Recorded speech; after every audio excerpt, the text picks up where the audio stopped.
Electric Cafe.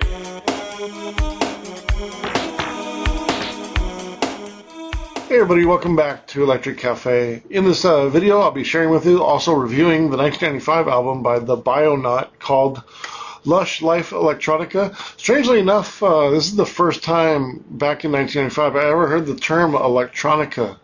I know in 1995, 96, 97 it was starting to be used in America here to sort of coin sort of this, I wouldn't say the second invasion of electronic music, but really the first wave of UK or electronic music from Europe coming to America. Stuff like Prodigy and Underworld and a lot of drum and bass and stuff. It was all kind of gathered under the term electronica, and I remember at the time everybody hated the term, but it sort of settled in, and I guess people kind of got over it, and maybe I've kind of gotten over it at the time, but in the late 90s, the term kind of irked me because it was kind of a popular term for a lot of subgenres that I felt could stand on their own, and everything was kind of being lumped into electronica. I guess it's kind of the same way I really despise EDM, the term EDM right now, and everything's lumped into EDM, even though these genres have gone on for 30, 40 years, and EDM is maybe a 20-year-old term, but I digress. But that's kind of a something that I'm not a big fan of, when something gets labeled by the popular or the masses and everything else gets lumped in under it that's been out for a long time, before that. It's trying to compare it to something else, but it's just been kind of a sore spot, I think, for a lot of electronic music lovers like myself. The Bionaut, this album came out on Harvest Records in 1995, and if you're not familiar with Jorn Berger, he's a fantastic producer. I put him in the very high regard. He does a lot of techno, he does a lot of acid, he does a lot of ambient techno. He's a very strong mastering engineer as well, and I think one of Germany's most underrated producers. I think if I do a top 20 maybe most underrated electronic producers of all time, I think Jorn would be in there. He's just done so much great experimental music as well, abstract. This album almost feels like a compilation, although as far as I know it wasn't. But there's certainly some tracks that kind of blend in a little bit of like 1993 and 1995, and then this album was released in 1995. If you've never heard this album and you like Aphex Twin, I think you'll really like this album. If you like ambient techno, you'll really like this if you haven't heard it. It gives me sort of downtempo vibes, and I kind of included in this downtempo focus month just because I feel like it's kind of more chill, but not. If I was to classify it, I would classify it more as ambient techno, but there's certainly a downtempo feel in here, and I just love the crystallized, sort of warm, crystallized but also still warm synthetic ambient dub that's going on in here, and techno. There's some cool and sort of timeless dub beats in here, great sequencing. This is the type of chill out music that I love. There's some great resonance on a lot of the sounds on here, and you can hear sort of the sequencing and the tones and the sequences sort of evolving to where they start to morph into other sounds. And that's what I really love about sequencing, like in analog music, and playing with knobs and modulating frequencies and stuff like that. Just there's anomalies and there's things that come up that you may not understand, or maybe even the producer didn't know at the time would happen, and something happens, and it's just kind of it's almost like experimenting with sound, and something happens, and it's great. And it doesn't happen all the time like that, but it's kind of like it's something you didn't necessarily plan, or maybe you didn't know that was going to happen. But when you have so many oscillators and so many things to run through them, and sound processing and modulars, and I mean there's the limits are endless, and so I just really enjoy that freedom and that experimentation in sound, and you definitely get that in this album in 1995. You just hear in certain songs, you just hear things morphing and start to go into other directions.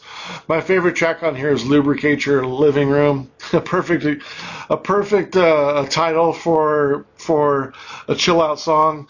It's very Aphex Twin like. In fact, there's quite a few on here that sound very Aphex Twin like, as far as Aphex Twin in the Saw 1 period of 90 to, I know it says 85 to 91 or whatever, or 92, but the ones that feel more in the 90s sound, there's certainly a Aphex Twin sound in here. And maybe even, I wouldn't say verging into I Care because you do, but definitely in that first Saw period. Tracks Lubricate Your Room, also Student Bashing at Seaside. Track number 9 is very Aphex Twin. Also track number 12, Memphis SciFi. Very cool sounding tracks. My second favorite is track number 4, Ingenieur Mars. Amazing track. In fact, I have 7 tracks of the 13 over an 8. At an 8 or above. Just a really strong scoring ambient techno album that I sort of put into this down-tempo focus month. Track number 10, The Juicy Reminder. Just a dreamy kind of down-tempo sunset vibe in here, kind of Balearic, kind of Cafe Del Mar sound in here as well. I really like track 6 and 7, The Receipe and Vitagraph. Vitagraph is tied is my third favorite. Love the melody in that one as well. Just so many really great songs on here. The last couple tracks bring down the score a little bit, including 2 of the last 3 are the only tracks in the 6. The rest are in 7s and 8s, and even a high ranking, the Lubricate Your Living Room with a 9 out of 10. Just an all-time classic with that track. Just sounds so much like a vintage Aphex Twin. If you like the track called On by Aphex Twin, this will sound very familiar to that. I don't know if he was meaning to sort of knock off Aphex Twin on that, but it's beautiful, and it's very whimsical at the same time, a little bit of melancholy in it as well, but it still sounds futuristic and nostalgic at the same time. Again, Jorn Berger, just an awesome producer, but just does not get enough respect. And I'm sure on my channel I'll highlight a lot of his music. He also did work with Mike Inc., which of course is Wolfgang Voigt from Gas Project. Just again, one of Germany's just most underrated producers. I was looking through my CDs, and I almost reviewed this album that he did called Triola. It's Triola. He did an album under that title, and I almost took it out and reviewed it, and I was like, oh yeah, I'm already doing a Jorn Berger album, doing this one. So, sometimes I come across his name,